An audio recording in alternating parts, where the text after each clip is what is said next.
Class में आपका स्वागत है। फर्स्ट ईयर एचडीपी जेनेटिक्स के अंदर अपने पढ़ रहे थे चैप्टर नंबर 18। तो पशुओं के प्रदर्शन के आर्थिक गुण इम्प्रूवमेंट, यानी कि अभी अपने पढ़ा था अभी जो पशुओं के प्रदर्शन सुधार के लिए क्या क्या विधियाँ अपनाई जा सकती है, यानी क्या क्या उनमें सुधार किए जा सकते हैं, कैसे उनका संवर्धन किया जा सकता है, कैसे उनका संरक्षण किया जा सकता है, कुछ बातें अपने पढ़ ली थी।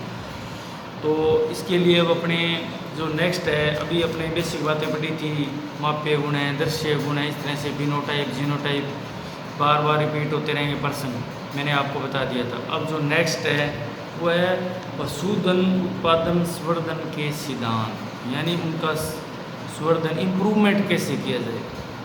क्या कह रहे हैं, पशुधन उत्पादन संवर्धन के सिद्धांत, यानी कि principle of life style production improvement, यानी कि उनमें इम्प्रूवमेंट कैसे किया जाए।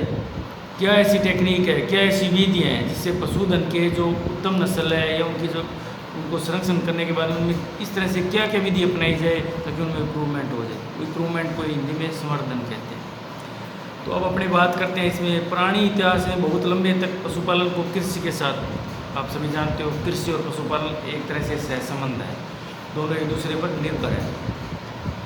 इसे और उन्नत बनाने के प्रयास के बारे में मनुष्य को स्पष्ट जानकर उसकी जिज्ञासा 19वीं शताब्दी में जागृत हुई। अब कौन सी शताब्दी चल रही है, 21वीं शताब्दी चल रही है, ये बात 19वीं शताब्दी की है, जब मेंडल के नियमों की खोज हुई थी, बेसिक बातें। अब अपने बात करते हैं आधुनिक पशुधन उत्पादन के क्षेत्र में इतनी प्रतिस्पर्धा हो चुकी है, आपको पता है 2-3-4 साल से अपने देखा है, वैसे तो 21वीं सदी से ही हो रहा है, यानी कि 20-21 साल हो गए, लेकिन अभी 2-4 साल में बहुत ज़्यादा प्रतिस्पर्धा हो रही है कि पशु प्रजनन के सिद्धांतों की जानकारी व उत्तम गुणवत्ता के अनुवांशिक गुणों का रख रखाव का ज्ञान सफलता की कुंजी बन चुका है। अब वो नहीं है जो कहा तक धूल में लट मारने वाली बात नहीं है। अब कोई भी घर में अगर पशुधन है, अगर उनको बारे में, गुणों के बारे में, उनको जेनेटिक संरचना के बारे में या रख रखाव के बारे में, मैनेजमेंट के बारे में, उनकी नस्लों के बारे में, होने वाले रोगों के बारे में, नई नई नस्लों के बारे में अगर ज्ञान नहीं है तो वो आर्थिक लाभ नहीं ले सकते। हालांकि अनुवांशिक रूप से संवर्धन, जेनेटिक इम्प्रूवमेंट, ये चीज़ इम्पोर्टेंट है। जेनेटिक इम्प्रूवमेंट की तकनीक का कुछ क्षेत्रों जैसे दुधारू गोवंश, मांस के उपयोग वाले गोवंश, मुर्गी पालन, सूअर पालन, भेड़ पालन आदि में ही नस्ल सुधार के लिए अधिक किया है। ले देकर बात वहीं आ रही है कि अगर जेनेटिक इम्प्रूवमेंट होगा तभी जाकर अगली पीढ़ी के अंदर क्या है, कुछ नए गुणों का विकास होगा और वो पीढ़ी अच्छी, अपने जनकों से अच्छी होगी। इस प्रकार पशुधन उत्पादन के संवर्धन इम्प्रूवमेंट में शोध आने वाले विभिन्न सिद्धांत भी, क्या ऐसी विधि अपनाई जाए, क्या सिद्धांत उपयोग में लाए जाए ताकि इनमें इम्प्रूवमेंट हो, यानी बढ़ोतरी हो, इनमें विकास हो, यानी संवर्धन हो, एक ही शब्द है। अब देखो बच्चों, अभी अपने 18वां चैप्टर पढ़ रहे हैं, बीच में 3-4 चैप्टर है, वो आपको देखते हैं कॉलेज, उम्मीद है 15 बाद में कोई ना कोई सूचना आए तो वो ऑफलाइन में समझाने वाले हैं।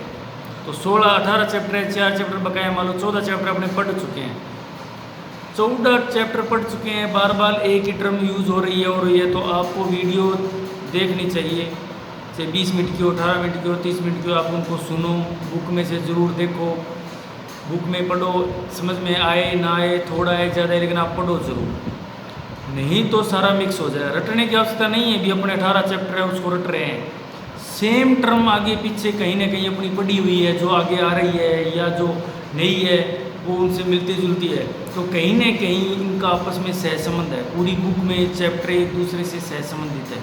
इसलिए मैं आपसे ये कह रहा हूँ कि आप डेली हर सब्जेक्ट को कम से कम आधा 1 घंटा ज़रूर देखें, समझ आए ना आए, कम आए ज़्यादा है, वो बाद की बात है। बुक खोल कर बैठो, वीडियो देखो, आप अपने ध्यान से पढ़ो, ताकि जब अपने दोबारा कभी ऑफलाइन में करें इनको तो आपको ये महसूस हो भी ये बात हमने कभी सुनी है, कभी देखी है। बस इतना सा सहारा चाहिए। टीचर को एक ही बात का सहारा होता है, भी जो बात आपको बताई जाए वो थोड़ा सा आपको लगे भी हाँ ये कहीं सुना है, बस उसके बाद में टीचर आप ऐसी विधि अपना के आपको समझाएगा, बताएगा, याद कराएगा और आपके वो दिमाग में याद रह जाएगा। रटने मत बैठ जाना, क्योंकि वहाँ पे बेसिक नॉलेज है, वो अपना खुद की IQ है, उस हिसाब से पर्सन आते हैं यूनिवर्सिटी की। तो आपको मेरी ये सोचा भी ज़्यादा से ज़्यादा मार्क्स आपको प्राप्त होने चाहिए। तो अब ये है जो इतनी देर अपने बात पढ़ी है, बेसिक बात है, क्या ये रटने वाली है? नहीं है। 19वीं शताब्दी में था, 20वीं शताब्दी में है, अब प्रतिस्पर्धा ज़्यादा है, अब अनुवांशिक इम्प्रूवमेंट, जेनेटिक इम्प्रूवमेंट, ये बात कितनी बार पढ़ चुके हैं अपने। ये इनका एक रिलेशन है, जीन में परिवर्तन होगा, जीन की संरचना बनावट में परिवर्तन होगा, तभी वो गुणों में परिवर्तन होगा। ये बात तो अपने बहुत बार पढ़ ली, तो इसको पढ़ने की जरूरत नहीं है। अब अपना एक पॉइंट है, पॉइंट बनाकर याद किया करो हमेशा, कोई भी पर्सन बन। पॉइंट है अपना पशुधन उत्पादन संवर्धन के सिद्धांत, यानी कि principle of life stock production improvement. तो ये एक पर्सन है। अब इसके सिद्धांत है वो देखो, पहला सिद्धांत क्या है? अंतःप्रजनन, ये अपने पढ़ चुके हैं। इनब्रीडिंग, इनब्रीडिंग यानी कि जो अपने जीन की संरचना के द्वारा अपने इम्प्रूवमेंट करेंगे या जेनेटिक बनावट में इम्प्रूवमेंट करेंगे, उनकी अलग अलग विधियाँ हैं कि किस किस तरीके से कर सकते हैं, कौन कौन से सिद्धांत है जिन सिद्धांतों को अपनाकर अपने क्या कर सकते हैं कि जेनेटिक संरचना में इम्प्रूवमेंट ला सकते हैं। तो पहला वो सिद्धांत है इनब्रीडिंग। क्या आपको इनब्रीडिंग शब्द आते हैं आपके दिमाग में आ जाना चाहिए। बात हो रही है अंतःप्रजनन की। अंतःप्रजनन का मतलब वो स्पष्ट है, तभी भाषा अलग है, आपके दिमाग में बेसिक बटा आ जाना चाहिए भाई। इनब्रीडिंग का मतलब ये होता है कि जो निकटतम संबंधित जो प्राणी हैं उनके मध्य जब अपने क्रॉस करवा कर नई शक्ति प्राप्त करते हैं, वो इनब्रीडिंग है। ठीक है, ये बेसिक क्लियर होना चाहिए। एक्स्ट्रा बात है वो पढ़नी है अपने को, लेकिन नाम सुनते ही अपने को पता होना चाहिए भी इनब्रीडिंग क्या है। पहला सिद्धांत है अंतःप्रजनन, इनब्रीडिंग। इसके अंतर्गत आपस में संबंधित प्राणियों का प्रजनन करवाया जाता है। संबंधित प्राणियों का आपस में, अच्छी गुणवत्ता वाले संबंधित प्राणियों का आपस में संकरण करवाने से बेहतर गुणवत्ता वाले प्राणी उत्पन्न होते हैं। ये पता है आपको, जो बेहतर उत्पादन प्रदान करते हैं, अच्छी संतति पैदा होगी तो अच्छी उत्पादन देगी। हालांकि अधिक अंतःप्रजनन के कारण कई बार विभिन्न अनुवांशिक असमानताएं उत्पन्न हो जाती है। ये अपने पढ़ के आए हैं पीछे, इनब्रीडिंग की कमियां लाभ। ज़्यादा इनब्रीडिंग की ये लाभ है कि जो इम्यूनिटी पावर घट जाती है, उनमें रोग ज़्यादा बढ़ जाते हैं। ये बातें अपनी उस चैप्टर में पढ़ी हुई है, तो ये बेसिक आपको ध्यान में रखनी है। नेक्स्ट है विभिन्नता, वेरिएशन। विभिन्नता वेरिएशन, देखो ये जो विभिन्नता वेरिएशन है, ये आपके सामने एक नया शब्द है। टर्म तो पहले पढ़ चुके हैं, लेकिन नया शब्द है अभी। इम्प्रूवमेंट, जेनेटिक इम्प्रूवमेंट में विभिन्नता कैसे इंपॉर्टेंट है, कैसे इंपॉर्टेंट आप बेसिक समझो। जैसे कोई नर मादा है, उनके मध्य अपने संकरण करवाया, क्रॉस करवाया, प्रजनन करवाया, तो उनमें कोई विभिन्नता होगी तभी तो संतति में नए गुणों का विकास होगा। विभिन्नता का मतलब होता है कि जब माता पिता, जब क्या होता है, माता पिता से जो लक्षण संतान में आते हैं, विभिन्नता से कहते हैं कि जब माता पिता में जो लक्षण संतान में आते हैं पीढ़ी दर पीढ़ी, वो तो अनुवांशिक है, अनुवांशिक है। लेकिन माता पिता से जो लक्षण संतान में आते हैं, उनमें जो कई गुणों या लक्षणों में जो विभिन्नता पाई जाती है, उन्हें वेरिएशन कहते हैं। और वही तो अपने इम्प्रूवमेंट होते हैं संतति में। अगर सेम के सेम आ गए तो क्या इम्प्रूवमेंट हुआ? कुछ नर से आएंगे, कुछ मादा से आएंगे, और कुछ तो समान पहुंच जाएंगे, सहलगन जीन होंगे, कुछ है उनमें उत्परिवर्तन होगा, म्यूटेशन होगा, नए गुणों वाले होंगे, तो वो संतति में जाएंगे। तो वेरिएशन इसलिए इंपॉर्टेंट है। पहले तो वेरिएशन समझो है क्या। भी माता पिता से जो लक्षण संतान में जाते हैं, उनमें कुछ लक्षण अलग होते हैं या विभिन्न होते हैं, उसे वेरिएशन या विभिन्नता कहते हैं। देखो, प्राणियों में विभिन्नता होनी बहुत जरूरी है, क्योंकि प्राणियों की समानता की स्थिति में बेहतर प्राणी का चयन, नस्ल सुधार, गुणवत्ता में सुधार आदि जैसे महत्वपूर्ण कार्य संभव नहीं है। अगर विभिन्नता नहीं होगी तो अपने चयन है, नस्ल सुधार है, दूध उत्पादन है, इसमें कोई लाभ नहीं हो सकता। इनके अंतर्गत विभिन्न जीन्स की आपसी अंतःक्रिया, विभिन्न जीन्स हैं, ऐसे नहीं एक जीन है, विभिन्न जीन्स के मध्य अंतःक्रिया, विभिन्न अन्य कारकों की आपसी सहक्रिया भी सम्मिलित है। विभिन्नता कब आएगी? जब अलग अलग जीन, अलग अलग कारक आपस में अंतःक्रिया करेंगे तो विभिन्नता आएगी। ठीक है, तो अब ये आपको हेडिंग बनाकर याद करना है।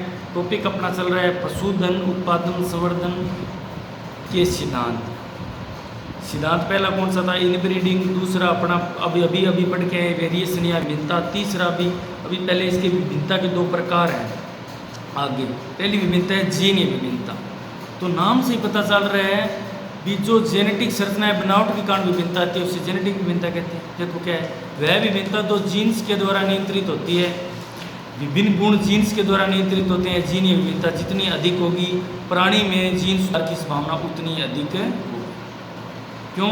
सारा तामझाम जीन पर निर्भर करता है। तो जीन की जो विभिन्नता जितनी ज़्यादा अधिक होगी, प्राणी में नस्ल सुधार उतना ही ज़्यादा होगा, गुणों में सुधार ज़्यादा होगा। तो ये क्या कहते हैं, दोबारा देखो, वह विभिन्नता होती है जो जीन्स के द्वारा नियंत्रित होती है। नाम से पता चल रहा है जीनीय विभिन्नता। तो जो जीन के द्वारा नियंत्रित हो रही है, विभिन्न गुण जीन्स के द्वारा संचालित या नियंत्रित हो रहे हैं, यह जीनीय विभिन्नता जितनी अधिक होगी, प्राणी में जीन सुधार की संभावना उतनी ही अधिक होगी। दूसरा प्रकार है विभिन्नता के अंदर जीनीय विभिन्नता, दूसरी है लक्षणात्मक विभिन्नता। अब देखो, फिनोटाइप वेरिएशन।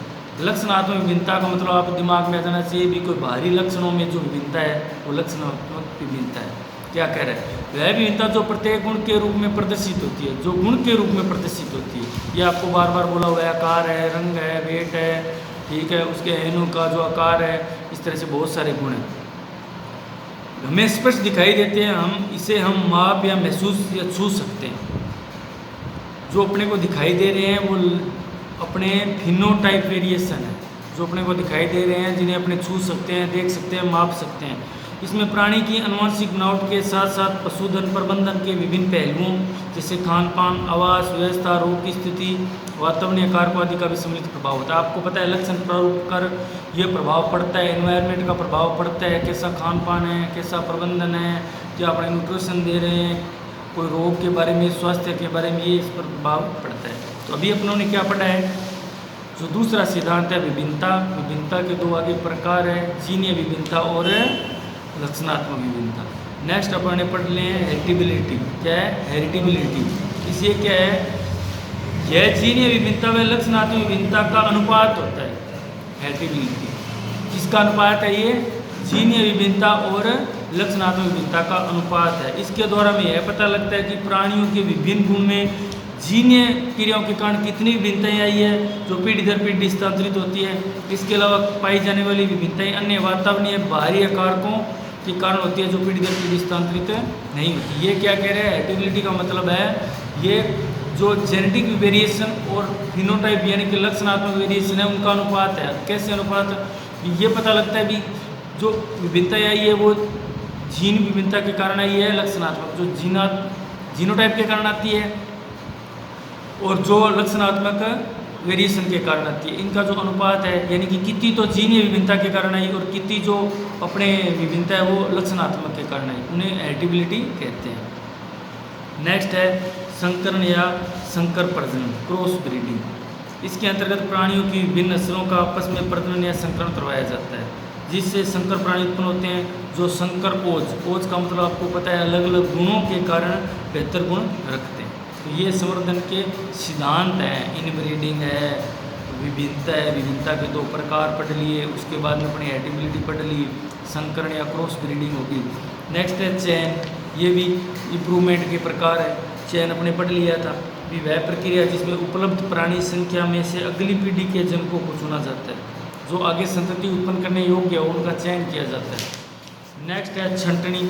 अब आपको पता है कलिंग, छंटनी, ये अपने निष्कासन या फिर कली पढ़ के आए अपने, तो ये भी जरूरी है किसके लिए, जीनीय या इम्प्रूवमेंट के लिए, संवर्धन के लिए। यह वह प्रक्रिया है जिसमें उपलब्ध प्राणी संख्या में से अवांछित प्राणी को छांट कर प्राणी समूह से निष्कासित कर दिया जाता है ताकि वे प्रजनन नहीं कर सके। इसमें भी विभिन्न आधार होते हैं, ये अपने कल पूरा डिटेल से पढ़ा। नेक्स्ट है अनुमानित प्रजनन मूल्य, ये इंपॉर्टेंट चीज़ है। अनुमानित प्रजनन मूल्य यानी कि एस्टिमेटेड ब्रीडिंग वैल्यू, EBV, ये फुल फॉर्म भी पूछी जा सकती है। E का मतलब एस्टिमेट, B का मतलब ब्रीडिंग, V का मतलब वैल्यू सॉरी। तो EBV अनुमानित प्रजनन मूल्य, यह किसी प्राणी के अगली पीढ़ी के जनक बनने के लिए उसके अनुवांशिक मूल्य का अनुमान होता है। मान लो कोई संतति है या कोई जनक है, वो उनकी जो संतति पैदा हुई है उसका ये अनुमान लगाया जा सकता है भी क्या ये आगे जनक बनने के लायक है, नहीं, ये पूरा अनुमान है एक तरह का। जैसे पता चला एस्टिमेट ब्रीडिंग वैल्यू, यह किसी प्राणी के अगली पीढ़ी के जनक बनने के लिए भी क्या वो जो अच्छी संतति पैदा कर सकते हैं उनके लिए एक अनुमान है, जिसके आधार पर उस प्राणी का चयन या निष्कासन किया जाता है। EBV का मूल्यांकन गणना सांख्यिकीय रूप से एक तकनीक बेस्ट लाइनर अनबेस्ड प्रोडिक्शन द्वारा किया जाता है, प्रिडिक्शन के द्वारा। यानी कि EBW एस्टिमेट ब्रीडिंग वैल्यू का मतलब ये है जो आगे अच्छी संतति पैदा कर सकता है या जो जनकों के रूप में विकसित हो सकता है, इनके लिए अलग पहचान की जाती है। वो एक टेक्निक है, वो टेक्निक आपको याद रखनी है, बेस्ट लाइनर अनबेस्ड प्रिडिक्शन। ठीक है, यानी कि BLUP। इसमें प्राणियों के विभिन्न गुणों का विभिन्न कारकों के अनुसार संपूर्ण मूल्यांकन किया जाता है। मूल्यांकन का मतलब है उनके गुणों का आंकलन किया जाता है कि क्या क्या गुण इसमें विशेष है, कौन से गुण इसमें दूसरी पीढ़ी से आए हैं, जो नर से आए हैं या मादा से आए हैं, इनका पूरा आंकलन रखा जाता है। इसके बाद इसके पश्चात संबंधित प्राणी के सभी प्राणियों के EBS की तुलना की जाती है। EBS का मतलब क्या है, आपको बार बार बता रहा हूँ, एस्टिमेट ब्रीडिंग वैल्यू, यानी कि अलग अलग जो प्राणियाँ उनमें तुलना की जाती है कि किसका ज़्यादा जो एस्टिमेट ब्रीडिंग वैल्यू है उसको महत्व दिया जाएगा। इनसे उत्पन्न होने वाली संतति प्राणी की अपेक्षित अनुवांशिक क्षमता की भी गणना की जाती है। जो अपने अच्छे जो जनक हैं, जिनकी ब्रीडिंग वैल्यू अच्छी है, उनसे संतति पैदा करेंगे, फिर संतति का भी क्या है, अनुवांशिक लेखा जोखा रखेंगे। अब अपने बात करते हैं, कभी कभी इस EBV को, एस्टिमेट ब्रीडिंग वैल्यू को, एक्सपेक्टेड प्रोजेनी डिफरेंस भी कहते हैं। क्यों? क्योंकि ये तुलना की जाती है किसके अंदर, अलग अलग जनकों की ब्रीडिंग वैल्यू के अंदर तुलना की जाती है। तो ये आपको ध्यान में रखना है, इसका एक दूसरा नाम भी क्या है, एक्सपेक्टेड प्रोजेनी डिफरेंस भी कहते हैं। नेक्स्ट है प्रतिस्थापन दर। 8 नंबर पॉइंट है प्रतिस्थापन दर। प्रतिस्थापन का मतलब है किसी की जगह उस जो दूसरी कोई मान लो वस्तु है उसको स्थापित करना या उसकी जगह ले लेना। मान लो 2 वस्तु है A B, अब A की जगह अपने B को स्थापित कर दिया, तो वो क्या है, प्रतिस्थापन, किसी की जगह ले लेना। तो देखते क्या करते हैं, रिप्लेसमेंट रेट, प्रतिस्थापन दर। स्पष्ट है कि यह छंटनी द्वारा निष्कासित प्राणी है। अब अपने को पता है, अब छंटनी करेंगे तो जिसको निष्कासित करेंगे उसकी जगह कोई ना कोई पशु तो अपने लाएंगे या किसी पशु को उसकी जगह रखेंगे, तो वो क्या है, प्रतिस्थापन दर या रिप्लेसमेंट रेट है। उनके स्थान पर नए प्राणियों की आपूर्ति या नए प्राणियों के समूह में समूल करने के लिए उनका चयन करने की दर होती है। ये क्या है, ये अपने जब छंटनी या निष्कासन करते हैं तो जिस पशु को हटाते हैं उस पशु की जगह कोई दूसरा पशु लाते हैं, तो वो उसकी दर है ये रिप्लेसमेंट रेट। यह प्रजनन योग्य मादाओं से ही संबंधित होती है। वे अपने रेट का मतलब भी किस रेशो या किस अनुपात या किस दर, यानी दर का मतलब भी कितने पशु अपने निकाले, निष्कासित किए और उसकी जगह कितने पशुओं ने उनकी जगह स्थान लिया। तो ये अपने कुछ पॉइंट थे। तो अब मैं आपको बताता हूँ दोबारा कि आपको इसमें क्या ध्यान रखना है। आपको क्या रखना है, पहले तो आपका क्वेश्चन देखो क्या बन रहा है। क्वेश्चन ये बन रहा है, पशुधन उत्पादन संवर्धन के सिद्धांत या नीति, हो गया। इसके सिद्धांत कौन कौन से, ये आपको पहले पॉइंटों में याद करने हैं। इनब्रीडिंग, वेरिएशन, आगे वेरिएशन 2 प्रकार की, हेरिटेबिलिटी, संकरण, चयन, कलिंग और अनुमानित प्रजनन मूल्य। अब जो अनुमानित प्रजनन मूल्य है इसमें आप 3 से 4 लाइनें जो मेन है वही बताओगे। ऐसे नहीं है किताब में भर दे रखी आप वही रटने लग जाओ, नहीं। मेन क्या कह रही है, अनुमानित प्रजनन मूल्य का मतलब क्या है, EBV का मतलब क्या है, ये ध्यान रखना है।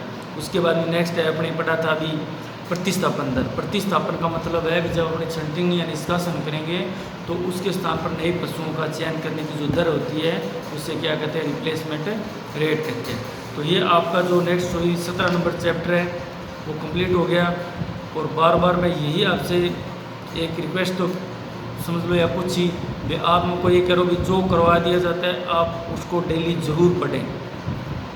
चाहे यहाँ पे एक चैप्टर 3 दिन में पूरा होता है 4 में, लेकिन आपको हर सब्जेक्ट आधा से 40 मिनट या 1 घंटा जरूर टाइम देना है। आप ये समझो कि हमारी ऑफलाइन क्लासें लग रही है और हमें 40 या 50 मिनट एक सब्जेक्ट में देनी है।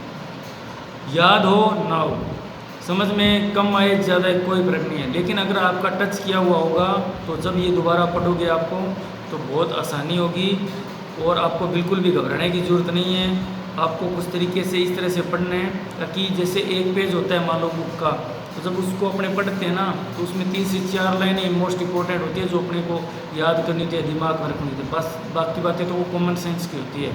इसलिए आपको बुक देखकर घबराना नहीं है और पढ़ना ज़रूर है। जो बच्चा डेली पढ़ेगा 40 से 50 मिनट, उसको बिल्कुल भी कोई भी सब्जेक्ट हार्ड नहीं लगेगा।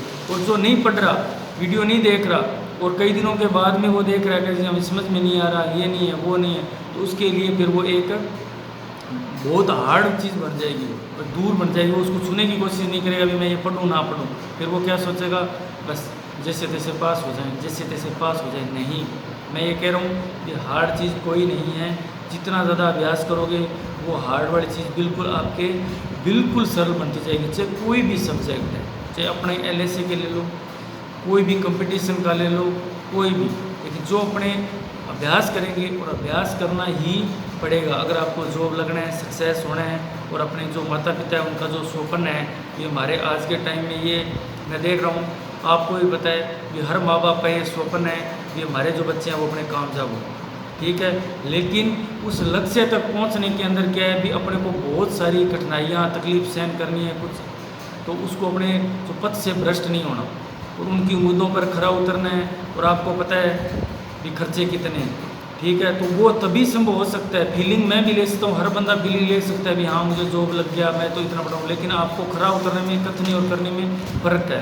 तो आपको अभ्यास करना है, डेली रूटीन में पढ़ना है, और जब ऑफलाइन क्लास स्टार्ट हो जाएगी तो इनका दोबारा दोहराव भी किया जाएगा, जो आपकी समस्या है उनका निस्तारण भी किया जाएगा। Thank you.